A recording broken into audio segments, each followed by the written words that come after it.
Hello guys, welcome to Pakistani real reaction. तो कैसे हैं आप सब? उम्मीद है आप सब बढ़िया होंगे और मजे में होंगे। मेरा नाम है मुदस्सिर। मैं मुबश्शिर। तो गाइस बहुत ज़्यादा मज़े का वीडियो लेकर आए हैं। वीडियो का जो टाइटल है वो है India versus Iran, who is more powerful in 2024। India और ईरान में से 2024 में कौन है ज़्यादा पावरफुल? इंडिया तो बहुत ही ज़्यादा पावरफुल है, लेकिन ईरान भी कम नहीं है, बहुत बड़ा इन्फ्लुएंस एक दुनिया में रखता है। लेकिन आज एक मिलिट्री पावर कंपैरिजन होने लगा है। देखते हैं, पहले देखेंगे, बाकी बातें करेंगे आखिर पे। काउंटडाउन करते हैं, रिटर्न एंड स्टार्ट। मान लीजिए कि दो लोगों के बीच में दुश्मनी हो जाए और दोनों एक दूसरे की जान लेने के लिए हथियार उठा लें और वो दोनों ही आपके अच्छे दोस्त हों, तो भला आप किसकी साइड लेंगे? कई बार इस तरह का धर्म संकट हमारे सामने पैदा हो जाता है। इन दिनों भारत को भी एक ऐसे ही धर्म संकट का सामना करना पड़ रहा है। ईरान और इजराइल के बीच जारी वॉर ने पूरी दुनिया को दो गुटों में बांट दिया है, लेकिन भारत की दोनों ही देशों के साथ बहुत अच्छी दोस्ती है। ऐसे में भारत ने अभी तक इस वॉर में अपना पक्ष जाहिर नहीं किया है। इंडिया और इजराइल की दोस्ती तो जग जाहिर है, लेकिन ईरान के साथ भी हमारे संबंध कम मजबूत नहीं है। भारत और ईरान के बीच करीब 2500 साल पुराने संबंध है। दोनों के बीच दोस्ती की एक वजह पाकिस्तान भी है, क्योंकि दुश्मन का दुश्मन तो दोस्ती होता है। भारत और ईरान दोनों ही पाकिस्तान के पड़ोसी मुल्क हैं और हमारी तरह ही ईरान भी पाकिस्तानियों के आतंकियों से परेशान है। आज भारत की तरह ही ईरान की गिनती भी दोस्तों दुनिया के सबसे पावरफुल नेशंस में की जाती है। फिर भी बहुत से लोगों के मन में ये सवाल आता है कि आखिर इन दोनों में से कौन सा देश ज्यादा बेहतर है। आज की इस वीडियो में हम कई पैरामीटर्स के आधार पर ईरान और इंडिया का कंपैरिजन करने वाले हैं। लेकिन वीडियो को शुरू करने से पहले अगर आप हमारे चैनल पर पहली बार विजिट कर रहे हैं तो चैनल को प्लीज सब्सक्राइब कर लीजिए और बेल आइकॉन प्रेस कर लीजिए। Population and area. दोस्तों, भारत की टोटल पॉपुलेशन 142 करोड़ से ज्यादा पहुंच गई है। वहीं ईरान की टोटल पॉपुलेशन 8 करोड़ 90 लाख के आसपास है। पूरी दुनिया में सबसे ज्यादा शिया मुसलमान ईरान में ही रहते हैं। ईरान के बाद सबसे ज्यादा शिया मुस्लिम्स की संख्या भारत में है। भारत का कुल क्षेत्रफल 32,87,000 वर्ग किलोमीटर है और ये एरिया के मामले में दुनिया में 7वें नंबर पे आता है। वहीं ईरान का टोटल एरिया 16,48,000 स्क्वायर किलोमीटर का है, यानी साइज के मामले में भारत से लगभग आधा ही नजर आता है। ईरान दुनिया के उन देशों में शुमार है जहां सबसे ज्यादा रिफ्यूजीज रहते हैं। देश की राजधानी का दर्जा तेहरान को प्राप्त है। कुछ शहरों को छोड़ दिया जाए तो ईरान में खाली मैदान और सुनसान इलाके ही देखने को मिलते हैं। वहीं भारत की कैपिटल सिटी न्यू दिल्ली है। History and diplomatic relations. जैसा कि हमने आपको बताया, ईरान और भारत के बीच 2500 साल से भी ज्यादा पुराने रिलेशंस हैं। इतिहास में ईरान को पर्शिया और फारस के नाम से जाना जाता था। 10th सेंचुरी में पर्शियंस का भारत में आकर सेटल होना, महमूद गजनी का आक्रमण, नादिर शाह का हमला जैसे कुछ प्रमुख इंसिडेंट्स दोनों देशों के बीच हुए हैं। भारत के ऐतिहासिक इमारतों में पर्शियन आर्किटेक्चर और कला भी साफ दिखाई देती है। 15 अगस्त 1947 के दिन भारत को अंग्रेजी हुकूमत से आजादी मिली थी। इसके बाद साल 1950 में भारत और ईरान के बीच डिप्लोमेटिक रिलेशंस की शुरुआत हो गई थी। हालांकि साल 1979 में इस्लामिक रेवोल्यूशन के दौरान इस्लामिक रिपब्लिक ऑफ ईरान की ऑफिशियली स्थापना हुई थी। ईरान का मतलब होता है दोस्तों लैंड ऑफ आर्यंस, और यहाँ के लोग आज भी खुद को आर्यों का वंशज मानते हैं। भारत जहां पूरी दुनिया में एक शांति प्रिय देश के तौर पर जाना जाता है, इतिहास गवाह है कि भारत ने कभी किसी देश पर पहले आक्रमण नहीं किया है। वहीं ईरान खुद को मिडिल ईस्ट का सबसे शक्तिशाली देश साबित करना चाहता है। उसे रूस से डायरेक्ट सपोर्ट प्राप्त है। ईरान की सबसे बड़ी ताकत और प्रॉक्सी मिलिटेंट ग्रुप है। ईरान ने अपने आसपास के कई देशों में प्रॉक्सी ग्रुप बना रखे हैं। लेबनान में हिजबुल्लाह, यमन में हूती, गाजा में हमास और इराक और सीरिया में इस्लामिक रेजिस्टेंस फोर्स जैसे तमाम गुट ईरान के साथ हैं। GDP and per capita income. चलिए दोस्तों, एक नजर दोनों देशों की इकोनॉमी पर भी डाल लेते हैं। भारत की टोटल जीडीपी 3.8 ट्रिलियन डॉलर्स के आसपास है और बहुत जल्द 5 ट्रिलियन डॉलर्स इकोनॉमी वाले देशों की लिस्ट में भारत शुमार हो जाएगा।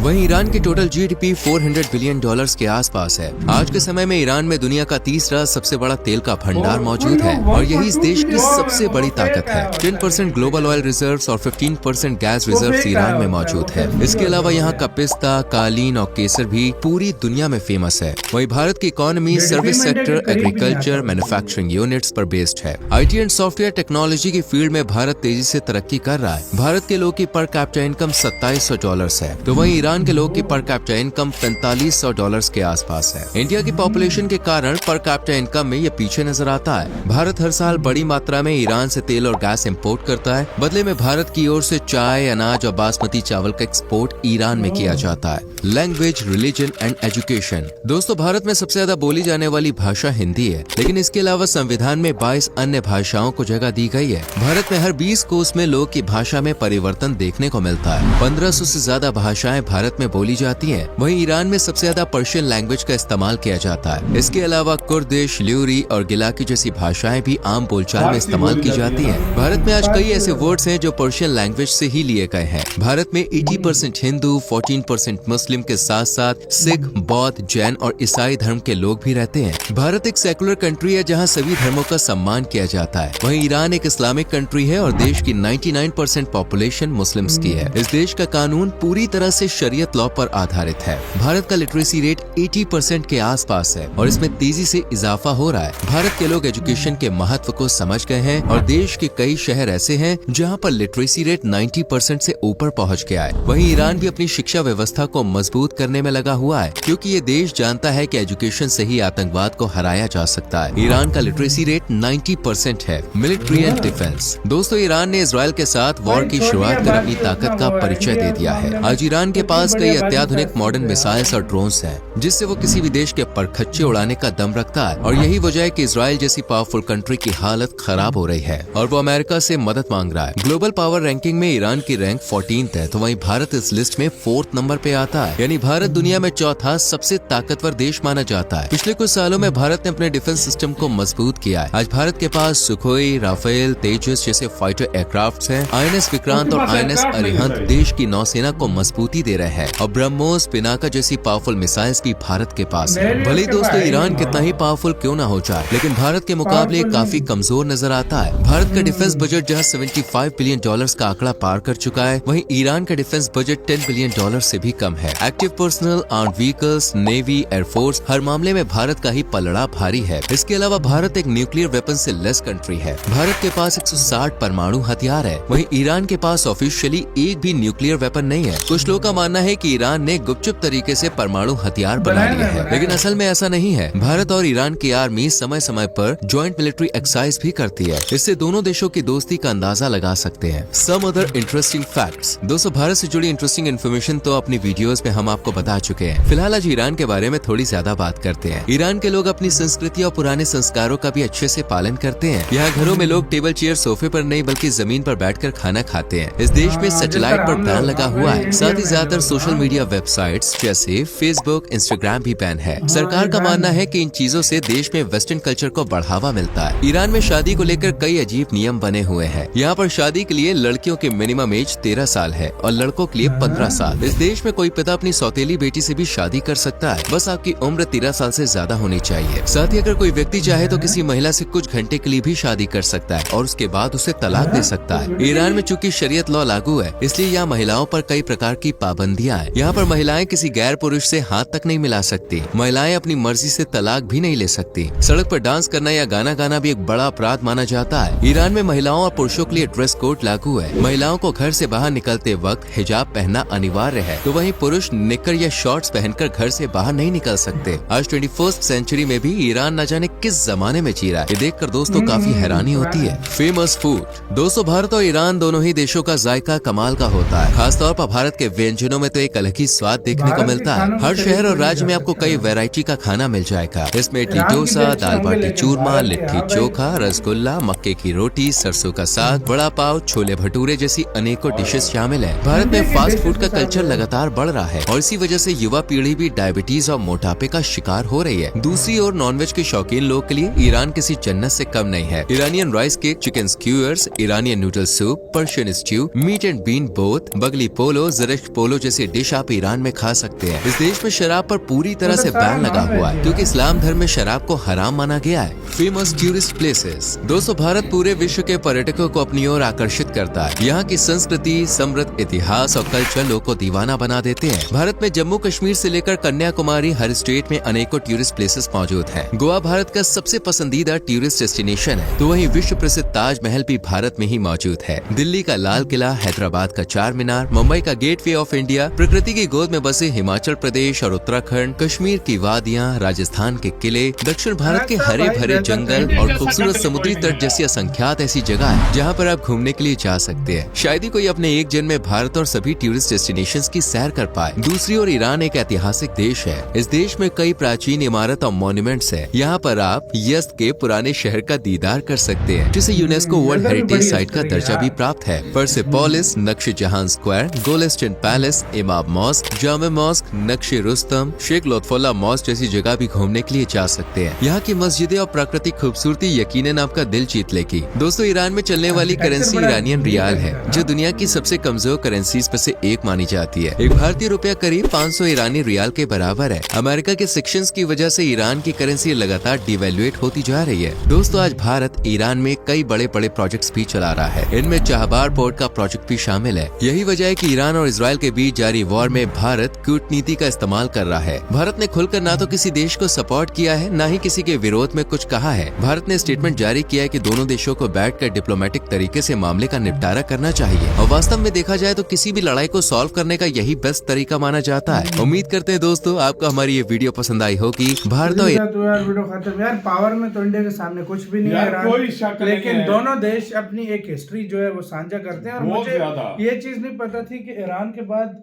इंडिया में सबसे ज्यादा शिया मुस्लिम्स हैं। बहुत ज्यादा है। हाँ, हमारे तो पाकिस्तान में इनके ऊपर दंगे स्टार्ट हो जाते हैं ना। हाँ। इंडिया में देखो कैसे लोग रह रहे हैं। सही बात है भाई, बहुत ज्यादा है वाकई। ये अंदाजा लगा लो तुम, इस बात से अंदाजा इंडिया लगा लो। इधर से पता लगता है। इंडिया में देखो, इधर शिया सुन्नी आपस में लड़ रहे हैं। हाँ। इंडिया में आज तक सुना आपने उधर शिया सुन्नी को कभी लड़े? भी नहीं, कभी भी नहीं। उधर इंडिया लड़ने नहीं देता। उधर हिंदू मुस्लिम नहीं लड़ते। नहीं लड़ते। तो भाई शिया हाँ। सुन्नी तो दूर की बात दूर है। की बात है। ये इंडिया की वो है। फिर इंडिया पे बात करना बहुत आसान है, इंडिया जैसा बनना नामुमकिन है। ये मेरे भाई और याद इंडिया रखना। जैसे हाँ। मैं कहता हूँ डाइवर्सिटी देख हाँ। लो, उधर डेमोक्रेसी देख हाँ। लो, उधर की और लैंग्वेज भाई देख लो, उधर दोनों की- एक बहुत बड़ा इतिहास साझा करते हैं। बहुत बड़ा इतिहास वो है भी यार। काफी हिस्टोरिकल हाँ। देश है ईरान भी और इंडिया भी भाई। बिल्कुल, इसमें जाहिर कोई शक बात नहीं है यार। ईरान के काफी सारे, अभी भी दिल्ली मुंबई में ईरान के बहुत सारे बड़े बड़े बिजनेसमैन, बहुत सारे लोग इधर रह रहे हैं। पारसी लोग रह रहे हैं, सारे लोग इधर ही हैं। वो सारे इधर रह रहे हैं। तो आपको कैसे लगे वीडियो कमेंट सेक्शन में बताना। अपना बहुत ज्यादा ख्याल रखना तो है।